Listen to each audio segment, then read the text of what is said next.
முதலமைச்சர் மு க ஸ்டாலின் நாமக்கல்லில் தேர்தல் பிரச்சாரத்தில் ஈடுபடுவதை காணலாம். ஆசைப்படக்கூடாது. தமிழர்களுடைய ரத்தத்தில் சூடு குறைஞ்சிடுச்சு, தெருவில் இறங்கி போராட மாட்டாங்கன்னு நினைக்காதீங்க. மொழிக்காக வீதிகளில் இறங்கினவங்க எங்கள் இனத்துடைய உரிமைக்காக இறங்க மாட்டோமா? தமிழர்களுக்காக போராட யார் இருக்காங்கன்னு நினைச்சாங்க? இந்த முத்துவேல் கருணாநிதி ஸ்டாலின் இருக்கான். 1000 எமர்ஜென்சியை பார்க்க நான் தயார். மாண்புமிகு பிரதமர் மோடி அவர்களே, டெல்லியோட ரிமோட் கண்ட்ரோலுக்கு அடிமைங்க தான் அடிபணிவாங்க. தென்மாநில தன்மானமுள்ள தமிழர்கள் அடிபணிய மாட்டோம்.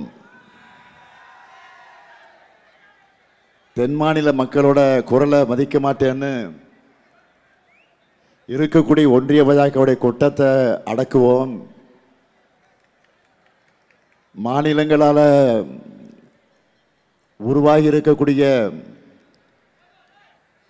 இந்தியாவில் மாநிலங்களை நசுக்கணும்னு நினைச்சா கைகட்டி வாய்ப்பற்றி அடிமையாக அடங்கியிருப்போம்னு தப்பு கணக்கு போட்டிருக்கீங்க. தமிழ்நாட்டோட போராட்ட குணத்தை பார்க்க ஆசைப்பட வேண்டாம்னு டெல்லியை நான் எச்சரிக்க விரும்புகிறேன். தொகுதி மறுசீரமைப்பு என்பது தமிழ்நாட்டுக்கு எதிராக பாஜகவும் அதுக்கு ஜால்ரா போடக்கூடிய அதிமுகவும் ஏற்படுத்தி இருக்கக்கூடிய பேராபத்து. தமிழ்நாட்டோடைய குரலை ஒடுக்க பாஜக போடக்கூடிய சதி திட்டம்தான் தொகுதி மறுசீரமைப்பு. அதனை வெளிப்படையாக எதிர்க்கிறதுக்கு கூட முதுகெலும் பெற்ற கூட்டம்தான் அதிமுக. தமிழ்நாட்டில் எலெக்ஷன் தேர்தல் நடக்கிற நேரத்தில் திராவிட முன்னேற்ற கழகத்தினுடைய எம்பிக்கள் எல்லாரும் பிரச்சாரத்தில் இருப்பாங்க. இந்த கேப்பில்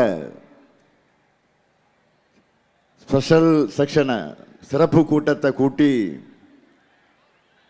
இந்த சட்டத்தை நிறைவேற்றிடலாம் என்று பாஜக நினைச்சது. முதல்ல மக்களுடைய உரிமைகளை பாதுகாக்கணும். அப்போதான் ஜனநாயகத்தில் தேர்தலுக்கு ஒரு அர்த்தம் இருக்கும். நாம் போடுற வாக்குக்கே வேல்யூ இருக்கணும்னா, ஒரு நிலை வரணும்னா அதை எதிர்க்க வேண்டாமா? அதனால தான் நம்ம எம்பிக்கள் எல்லாரும் டெல்லியில் போராடிக்கிட்டு இருக்காங்க. நமக்கு கொள்கை தான் முக்கியம், தமிழ்நாட்டு உரிமைகள் தான் முக்கியம். நம்ம எல்லாம் ஆளாக்கிய பேரறிஞர் அண்ணா சொன்னது, எங்களுக்கு பதவி என்பது தோளில் போடக்கூடிய துண்டு, கொள்கை என்பது இடுப்பில் கட்டி இருக்கக்கூடிய வேஷ்டி. அறிஞர் அண்ணாவும் தலைவர் கலைஞரும் தந்த தன்மான உணர்வோட தமிழ்நாட்டை பாதுகாக்க உங்களுடைய ஆதரவை கேட்டு நான் வந்திருக்கிறேன். தலைவர் கலைஞர் உருவாக்கிய நாமக்கல் மாவட்டத்திற்கு நான் வந்திருக்கிறேன். தலைமைச் செயலகத்தில் நாமக்கல் கவிஞர் மாளிகையை உருவாக்கின தலைவர் கலைஞரின் மகனாக நான் உங்களிடத்தில் வந்திருக்கிறேன். வேட்பாளர்களை அறிமுகப்படுத்தலாமா? நீங்கள் அனுமதித்தால் அறிமுகப்படுத்துகிறேன். அனுமதி உண்டா? அறிமுகப்படுத்தலாமா? முதல்ல ராசிபுரம் சட்டமன்ற தொகுதி நமது வெல்லும் வேட்பாளர் மதிவேந்தன் அவர்கள் மருத்துவம் படித்து மாண்புமிகு அமைச்சராக உயர்ந்து அவர் கவனித்த துறைகளை வளர்த்தெடுத்தவர். அடுத்து திருச்செங்கோடு சட்டமன்ற தொகுதி நமது வெல்லும் வேட்பாளர் கொங்கு நாடு மக்கள் தேசிய கட்சியினுடைய பொதுச் செயலாளர் ஈஸ்வரன் அவர்கள் நம்மோட மதச்சார்பற்ற முற்போக்கு கூட்டணிக்கு வலு சேர்க்கக்கூடிய தலைவர்களில் ஒருவராக விளங்கி கொண்டிருக்கக்கூடியவர். கடந்த முறை உங்கள் குரலா சட்டமன்றத்தில் ஒழிச்சு 2000 கோடி ரூபாய்க்கான திட்டங்களை கொண்டு வந்திருக்கிறார். அடுத்து நாமக்கல் சட்டமன்ற தொகுதி நமது வெல்லும் வேட்பாளர் KP ராணி அவர்கள். ராணின்னு தெரிகிறதை விட நாமக்கல் ராணின்னு சொன்னா எல்லாருக்கும் தெரியும். அந்த அளவுக்கு இந்த ஊரையே தன்னுடைய அடையாளமா மாற்றி இருக்கக்கூடிய கழக வீராங்கனை. நாமக்கல் நகரமன்ற உறுப்பினரா ஒன்றிய குழு தலைவராக சிறப்பாக பணியாற்றினவர். அடுத்து சேந்தமங்கலம் சட்டமன்ற தொகுதி நமது வெல்லும் வேட்பாளர் பூமலர் அவர்கள். சேந்தமங்கலம் தொகுதியில் 2 முறை MLA-வாக இருந்த மரியாதைக்குரிய நினைவில் வாழக்கூடிய பொன்னுசாமி அவர்களுடைய அன்பு மகள். பொன்னுசாமி அவர்கள் காலத்திலே தான் கொல்லிமலை வளர்ச்சி அடைஞ்சிச்சு. கொல்லிமலை மிளகுக்கு புவிசார் குறியீடு அங்கீகாரம் கிடைச்சது. அடுத்து குமாரபாளையம் சட்டமன்ற தொகுதி நமது வெல்லும் வேட்பாளர் S. பாலு அவர்கள். பள்ளிப்பாளையம் ஊராட்சி ஒன்றிய குழு தலைவரா பல ஆண்டுகளாக சிறப்பாக பணியாற்றின மக்கள் தொண்டர். அடுத்து பரமத்தி வேலூர் சட்டமன்ற தொகுதி நமது வெல்லும் வேட்பாளர் KS மூர்த்தி அவர்கள். ஒன்றிய செயலாளர், மாநில வர்த்தக அணி துணைத் தலைவர்னு பல்வேறு பொறுப்புகளில் சிறப்பாக செயலாற்றியவர். ஏற்கனவே இவங்க MLA-வா நிறைய திட்டங்களை கொண்டு வந்திருக்கக்கூடியவர். இவங்க எல்லோருடைய வெற்றிக்கு நம்முடைய வெற்றி சின்னமாக இருக்கக்கூடிய உதயசூரியன் சின்னத்தில் நீங்கள் அத்தனை பேரும் வாக்கினை வழங்கிட வேண்டும். இங்கே நிற்கிற வேட்பாளருடைய வெற்றி உறுதிதானே? நிச்சயமா? உறுதியா? சத்தியமா? நன்றி. இப்போ நீங்கள் உட்காரலாம், வேட்பாளர் உட்காரலாம். உங்களுக்கு சீட்டு கன்ஃபார்ம் ஆயிடுச்சு.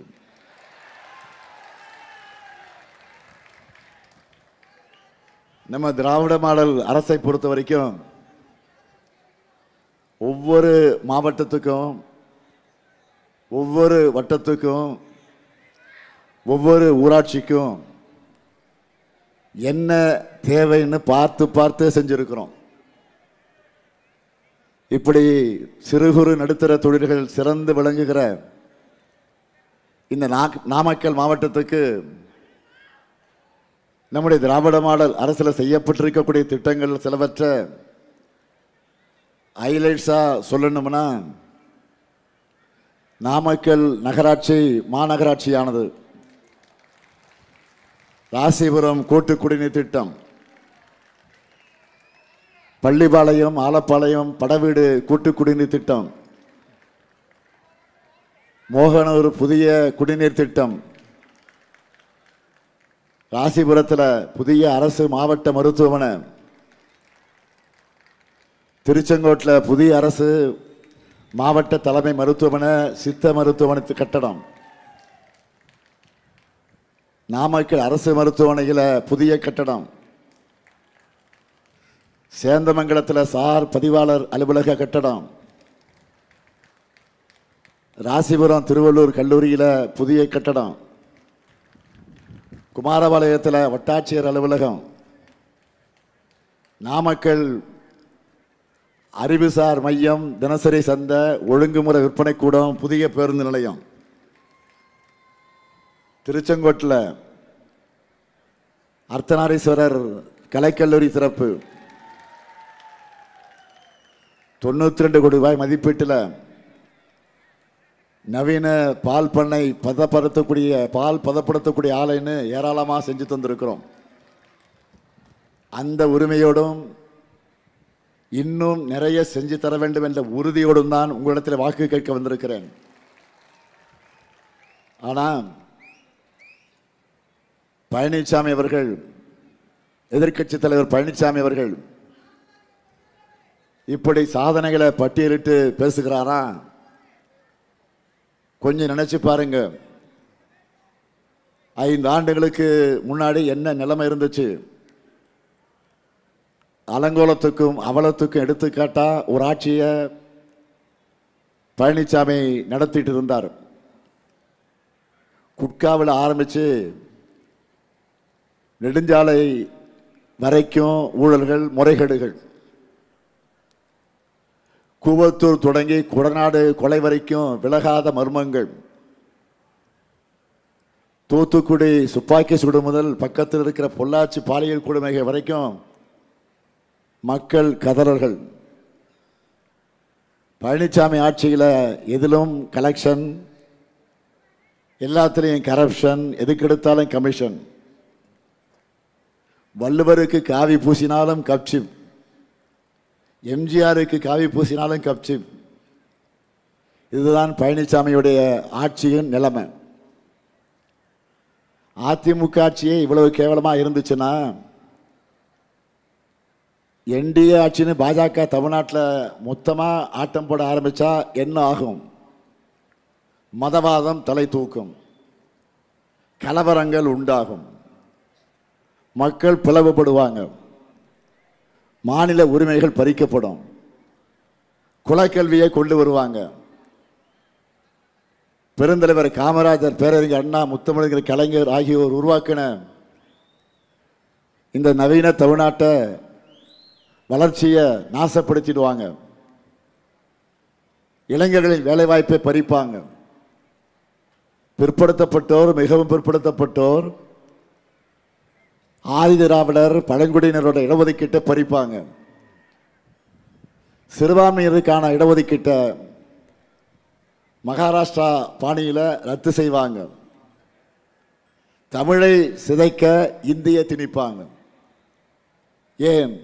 தமிழ்நாடு என்ற அடையாளத்தை அழித்து தட்சிண பிரதேசன்னு பெயரை மாற்றிடுவாங்க. அதுக்காகத்தான் பாஜகவுக்கு பழனிசாமி வாக்கு கேட்டு வரார். அதனால தான் இந்த தேர்தலை தமிழ்நாடு வர்சஸ் டெல்லின்னு சொல்கிறாங்க. தமிழ்நாட்டுக்கு துரோகம் செய்யும் 10 தோல்வி பழனிசாமிக்கு 11வது தோல்வியை நீங்கள் கொடுக்கணும். தவறுக்கு மேல் தவறுகளை செஞ்ச பழனிசாமி தன்னுடைய தவறுகளிலிருந்து தப்பிக்க சரண்டரான இடம்தான் பாஜக என்கிற வாஷிங் மிஷின். தன்னுடைய தவறுகளிலிருந்து தப்பிக்க அவர் கொடுத்த விலைதான் தமிழ்நாட்டுடைய உரிமைகள். அதிமுகவுக்கு விழுகிற ஒவ்வொரு வாக்கும் பாஜகவுக்கு விழுகிற வாக்குகள். தமிழ்நாட்டு வளர்ச்சிக்கு விடக்கூடிய தடை கற்கள். எனவே தமிழ்நாட்டை வட்டமிடக்கூடிய பாஜக எனும் பருந்த விரட்டி அடிக்கணும். டபுள் இன்ஜின், டப்பா இன்ஜின்னு சொல்லிக்கிட்டு டெல்லியோட ரிமோட் கண்ட்ரோலுக்கு ஆடுகிற அடிமைகள் தமிழ்நாட்டை ஆளக்கூடாது. தமிழ்நாட்டை நாசப்படுத்த நினைக்கிற ஆணவ பாஜகவும் அடிமை அதிமுகவும் வேரோடு மண்ணோடும் வீழ்த்தப்படணும். அதுக்கு திராவிட முன்னேற்ற கழகம் தான் மீண்டும் ஆட்சி அமைக்கணும். நினைச்சு பாருங்க, 2021 உங்க ஆதரவோட தமிழ்நாட்டை மீட்டெடுத்தோம். இன்றைக்கு இந்தியாவில் நம்பர் 1 மாநிலமாக தமிழ்நாட்டை தலைநிமிர வச்சிருக்கிறோம். ஏன்? இந்தியாவுக்கே வழிகாட்டுகிற மாடல் திராவிட மாடல் தான் சொல்லக்கூடிய அளவுக்கு எல்லா துறைகளும் தமிழ்நாட்டை உயர்த்தி இருக்கிறோம். எந்த அளவுக்குனா, மக்கள் மனசை வெல்லணுமோ தமிழ்நாட்டில் திமுக என்ன பண்ணுதுன்னு பார்க்கணும். அங்க முதலமைச்சராக இருக்கிற ஸ்டாலின் என்ன மாதிரியான மக்கள் நல திட்டங்களை செயல்படுத்துகிறாருன்னு பார்க்கணும். அதை அப்படியே அந்த மாநிலத்தில் செயல்படுத்தினா போதும்னு நினைக்கிறாங்க. இந்த மாதிரி நல்லாட்சியை கொடுக்கிற காலத்தில் தான் திராவிட மாடல் ஹீரோ ஆஃப் இந்தியா என்று பெயர் எடுத்திருக்கு. அப்படிப்பட்ட நம்மோட திட்டங்களை நான் கொஞ்சம் ரிவைன் பண்ணி சொல்லட்டுமா? மே 7, 2021 முத்துவேல் கருணாநிதி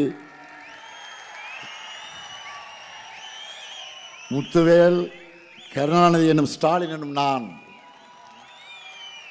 என்று தலை நிமிர்த்தி சொன்னேனே. என்ன காரணம்? இனி தமிழ்நாடும் தலை நிமிர்ந்து எல்லாருக்கும் நம்பிக்கை பிறந்துச்சு. அந்த நம்பிக்கையை காப்பாற்றி இருக்கிறேன்.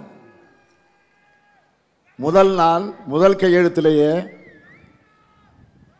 மகளிர் எல்லாரும் கட்டணம் இல்லாமல் விடியல் பயணம் செய்யலாம்னு உத்தரவிட்டேன்.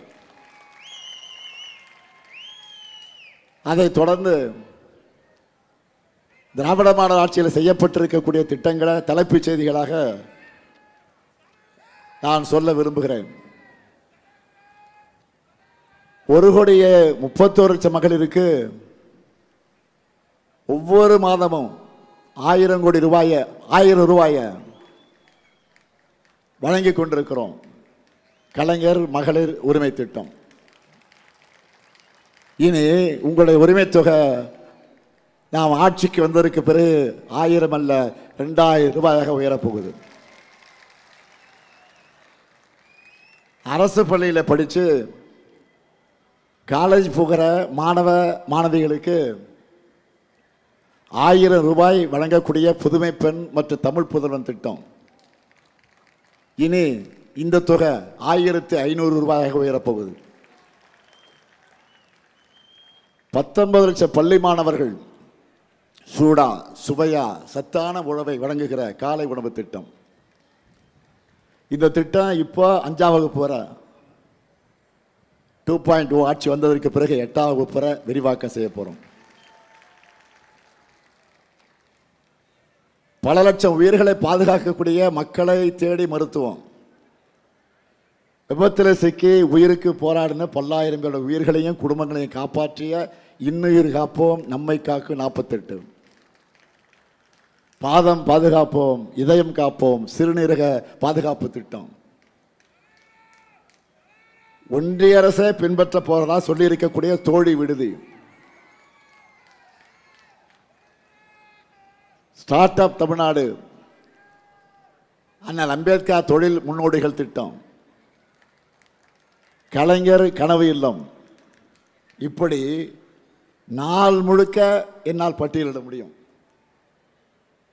2021 திராவிட மாடல் ஆட்சிக்காக உங்களுடைய ஆதரவை கேட்டு வரும்போது அடுத்த 10 ஆண்டுகளுக்கான தொலைநோக்கு பார்வையை உறுதிமொழிகளாக கொடுத்துட்டு தான் நான் வாக்கு கேட்டேன். அந்த அடிப்படையில் எதிர்கால தமிழ்நாட்டை கட்டமைக்க போகிற செயல் திட்டத்தை சூப்பர் ஸ்டாராக கிளம்பியிருக்கிறோம். சூப்பர் ஸ்டார் யாரு? சூப்பர் ஸ்டார் யாருன்னு கேட்டா அது பாட்டு. சூப்பர் ஸ்டார் யாருன்னு கேட்டா சின்ன குழந்தைகள் கூட சொல்லும். இதுதான் தேர்தல் அறிக்கை, நம்மோட தேர்தல் அறிக்கை. அதில் என்னென்ன ஹைலைட்? இங்கே இருக்கக்கூடிய மகளிரை நான் கேட்குறேன். உங்கள் அண்ணன் இந்த ஸ்டாலின், உங்கள் அண்ணன் இந்த ஸ்டாலின் கொடுக்க போகிற கூப்பன் எவ்வளவு?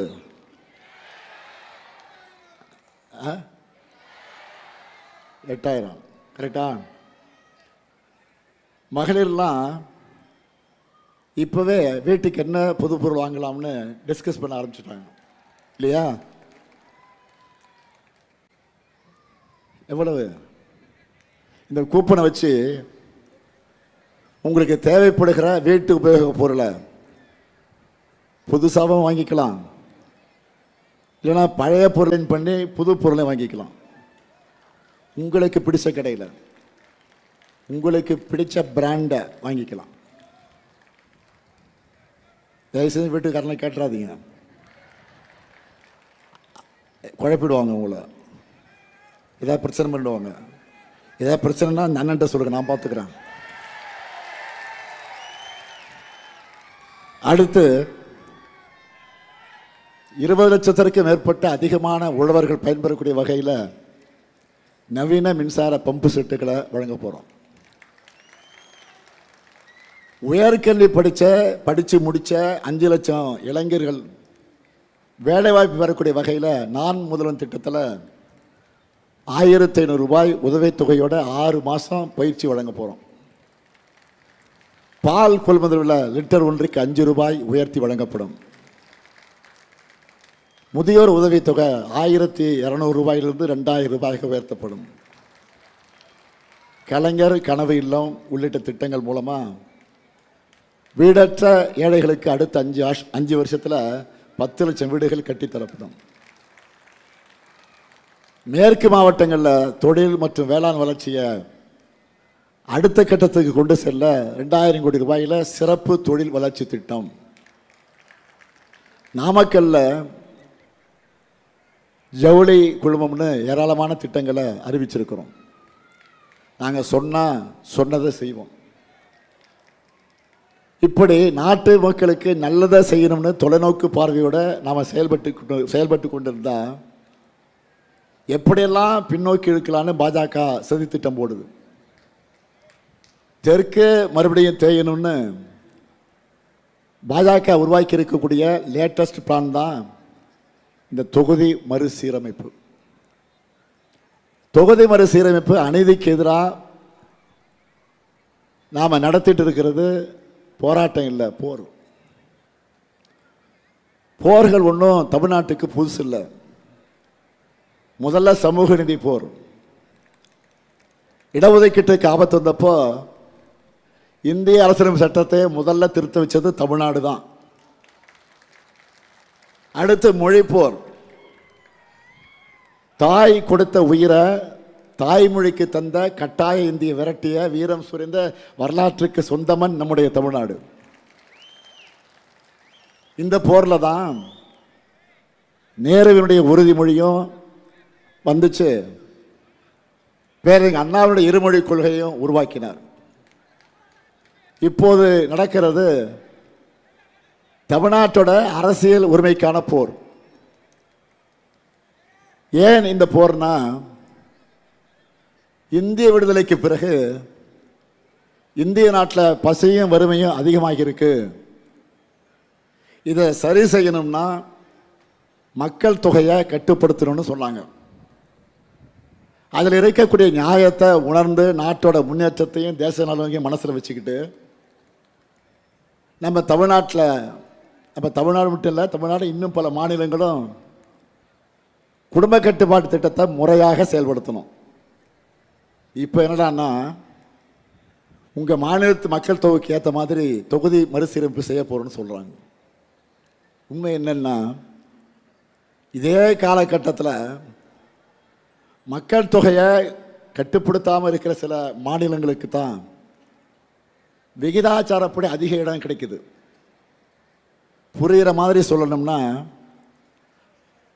1971 சென்சஸ் படி தமிழ்நாட்டுடைய மக்கள் தொகை 1971 தமிழ்நாட்டினுடைய சென்சஸ் படி தமிழ்நாட்டுடைய மக்கள் தொகை 4 கோடி. உத்தரப்பிரதேசத்துடைய மக்கள் தொகை 8 கோடி. இன்னைக்கு தமிழ்நாட்டுடைய மக்கள் தொகை 8 கோடி. ஆனால் உத்தரப்பிரதேசோட மக்கள் தொகை 20 கோடிக்கு மேல் இருக்குன்னு சொல்கிறாங்க. நமக்கு அவங்களுக்கு 3 மடங்கு வித்தியாசம். இப்படி இருக்கும்போது மக்கள் தொகை அடிப்படையில் தொகுதிகளை பிரித்தா அது நியாயமாக இருக்குமா? இதை உணர்ந்துதான் இந்திரா காந்தி அவர்களும் வாஜ்பாய் அவர்களும் தொகுதி மறுசீரமைப்பு முடிவை தள்ளி போட்டாங்க. இந்த திட்டத்தை இவ்வளவு அவசரமாக மோடி செய்ய வேண்டிய ரகசியம் என்ன? இப்படி ஒரு அநீதி நடந்தா நாடாளுமன்றத்தில் தமிழ்நாட்டுடைய குரல் வலுவிழந்துவிடும். நம்முடைய எம்பிக்களுக்கு பவர் இல்லை, எம்பிக்கள் பவரே இல்லை. டெல்லி அதிகார வர்க்கம் தமிழ்நாட்டை பற்றி சிந்திக்குமா? நமக்கு எந்த திட்டமாவது கிடைக்குமா? தென்னிந்தியாவிலிருந்து பிரதமர் உருவாகணும்னா நடக்காது. இனி அதை நம்ம எதிர்பார்க்கவே முடியாது. சொந்த நாட்டுக்குள்ளேயே தமிழ்நாட்டு மக்கள் இரண்டாந்தர குடிமகளாக மாற்றப்படக்கூடியதை அனுமதிக்கலாமா? இந்த ஆபத்து தான் தொகுதி மறுசீரமைப்பு. நம்ம என்ன கேட்கிறோம்? கூட்டாட்சி தத்துவத்தை ஒழிக்க நினைக்காதீங்க. வரி பணத்தை மட்டும்தான் தமிழ்நாட்டை வட்டமிடக்கூடிய பாஜக பருந்த விரட்டி அடிக்கணும். டபுள் இன்ஜின் டப்பா இன்ஜின்னு சொல்லிக்கிட்டு டெல்லியோட ரிமோட் கண்ட்ரோலுக்கு அடிமைகள் தமிழ்நாட்டில் ஆடக்கூடாது. அதுக்காகத்தான் ராசிபுரத்தில் மதிவேந்தன் அவர்களுக்கும்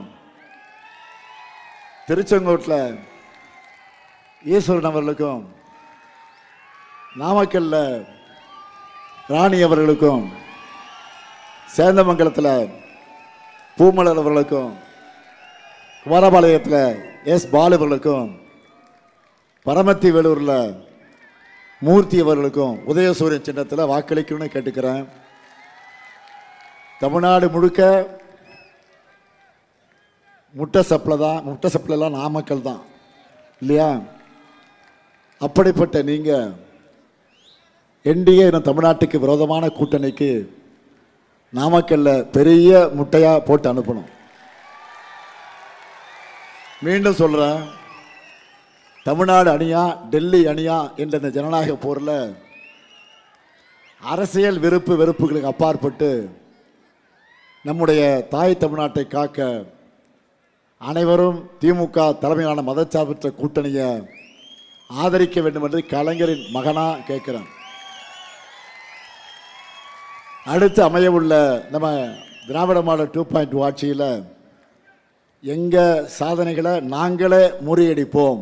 இது உங்களுக்கு நான் தரக்கூடிய கேரண்டி, ஸ்டாலின் தரக்கூடிய கேரண்டி. நல்லாட்சி தொடர்ந்திட ஆதரிப்பீர் மதச்சார்பற்ற முற்போக்கு கூட்டணி வேட்பாளர்கள் என்று கேட்டு வெல்வோம் ஒன்றாக, வெல்வோம் ஒன்றாக, வெல்வோம் ஒன்றாக. நன்றி, வணக்கம்.